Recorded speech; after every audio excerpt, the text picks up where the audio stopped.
Assalamualaikum warahmatullahi wabarakatuh.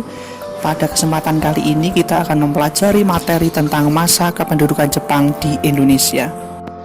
Kedatangan Jepang ke Indonesia dilatar belakangi antara lain adalah dengan pecahnya Perang Asia Timur Raya. Proses masuknya Jepang ke Indonesia diawali dengan menduduki Tarakan pada tanggal 10 Januari 1942. Kemudian Minahasa, Sulawesi, Balikpapan, dan Ambon.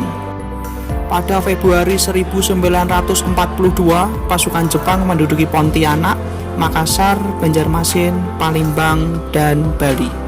Sebelumnya, Singapura telah jatuh terlebih dahulu ke tangan Jepang pada 15 Februari 1942. Kemudian pasukan Jepang melakukan serangan ke Jawa dengan mendarat di daerah Banten, Indramayu, dan Kragan antara Rembang dan Tuban. Masuknya Jepang juga diawali dengan penyerangannya terhadap Belanda di Batavia pada tanggal 5 Maret 1942, kemudian berlanjut ke Bandung pada tanggal 8 Maret 1942. Dengan serangan tersebut, maka pasukan Belanda di Jawa menyerah kepada Panglima Bala Tentara Jepang Imamura di Kalijati pada tanggal 9 Maret 1942. Upaya Jepang untuk memikat hati rakyat Indonesia adalah salah satunya dengan mendirikan Gerakan 3A yang dimaksudkan untuk meraih simpati rakyat Indonesia bahwa Jepang datang untuk membebaskan Indonesia. Gerakan semboyan 3A sendiri itu adalah Nippon Cahaya Asia, Nippon Pelindung Asia, dan Nippon Pemimpin Asia. Adapun tujuan untuk pendirian Gerakan 3A itu adalah menghimpun bangsa Indonesia untuk mengabdi kepada kepentingan Jepang. Yang kedua adalah mempropagandakan kemenangan Jepang. Kemudian yang ketiga adalah menanamkan anti Barat, terutama terhadap Belanda, Inggris, dan Amerika. Setelah pendirian Gerakan 3A, kemudian disusul dengan adanya pendirian Putra, Pusat Tenaga Rakyat, yang dibentuk pada tanggal 1 Maret 1943 untuk menggantikan Gerakan 3A. Putra ini sendiri dipimpin oleh 4 serangkai yang terdiri dari Bung Karno, Bung Hatta, Ki Hajar Dewantara, dan Kiai Haji Mas Mansur. Tujuan dari dibentuknya Putra adalah antara lain meningkatkan semangat bangsa Indonesia dalam membantu pemerintahan Jepang dalam perang melawan sekutu.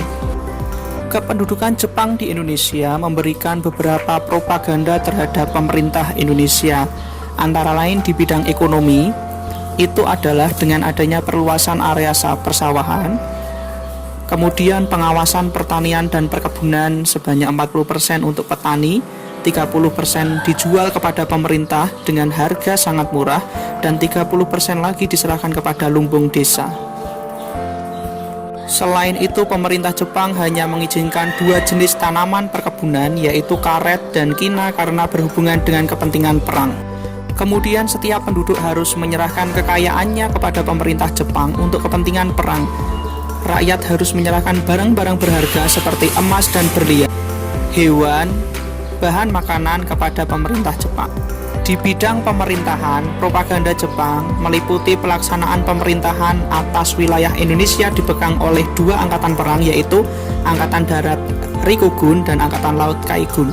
Kemudian semua bagian wilayah militer ini berada di bawah komando Panglima Besar Tentara Jepang untuk wilayah Asia Tenggara yang berkedudukan di Saigon.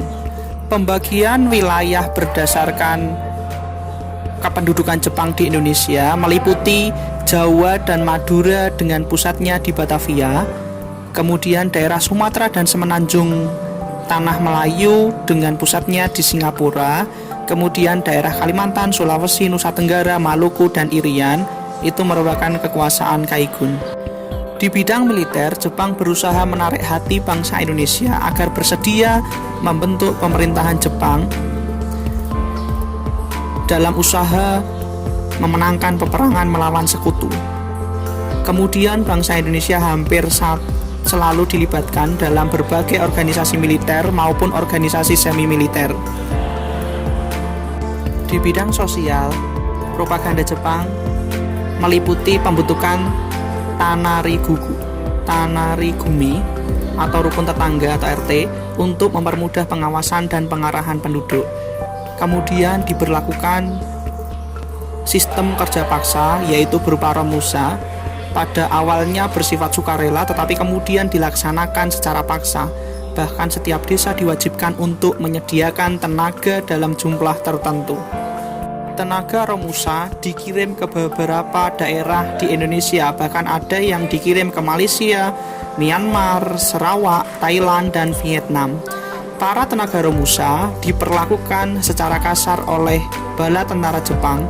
Mereka dipaksa untuk bekerja berat tanpa mendapatkan makanan, minuman, dan jaminan kesehatan yang layak.